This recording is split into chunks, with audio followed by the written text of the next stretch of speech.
नमस्कार, मैं शालिनी और आप देख रहे हैं इन्फो इम्पैक्ट, आम जनों की आवाज। आइए बढ़ते हैं आज की बड़ी खबरों की ओर। H-1B वीजा को लेकर केंद्र सरकार चिंतित। आईटी मंत्रालय ने अमेरिकी कंपनियों से पूछा, वह हालात कैसे। मस्क ने कहा था, प्रोग्राम खत्म जैसा। अमेरिका में भारतीय H-1B वीजा होल्डर के खिलाफ हो रहे विरोध को लेकर केंद्र सरकार अलर्ट हो गई है। सरकार के एक सूत्र ने बताया कि ऐसी स्थिति नहीं होनी चाहिए जहां हमारे भारतीय प्रोफेशनल्स को अमेरिका में रहने की दिक्कत हो। सरकार इस बारे में चिंतित है। आईटी मंत्रालय भी स्थिति को समझने के लिए बड़ी सॉफ्टवेयर कंपनियों से फीडबैक ले रहा है। आईटी मंत्रालय ने कंपनियों से पूछा है, ग्राउंड पर इस वीजा को लेकर क्या हालात हैं। सरकार के सूत्र ने कहा कि हम नहीं चाहते कि भारत अमेरिका के बीच कानूनी ढांचे में कोई बाहरी कारण के चलते दिक्कतें आए। अमेरिका की ओर से भी यह नहीं होना चाहिए। दरअसल अमेरिका के नवनिर्वाचित राष्ट्रपति डोनाल्ड इस वीजा के विरोध में रहे हैं। उनके समर्थक उद्योगपति मस्क ने भी सोमवार को कहा था कि H-1B वीजा खत्म जैसा है। उन्होंने एक पोस्ट के जवाब में कहा कि इस प्रोग्राम में न्यूनतम सैलरी और मेंटेनेंस को बढ़ाकर इसमें सुधार किया जाना चाहिए।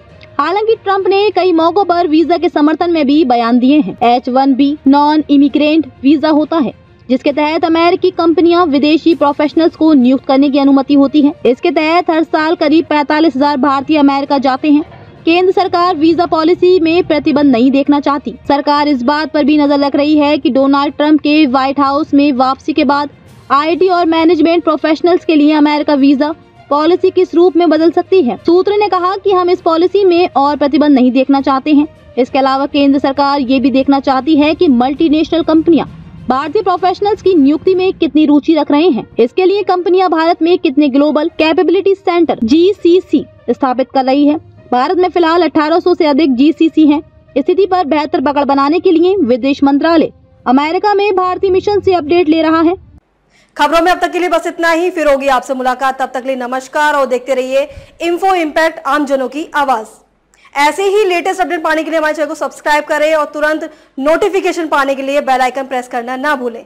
यदि आप हमें फेसबुक या इंस्टाग्राम के माध्यम से देख रहे हैं तो हमारे पेज को फॉलो जरूर करें। धन्यवाद।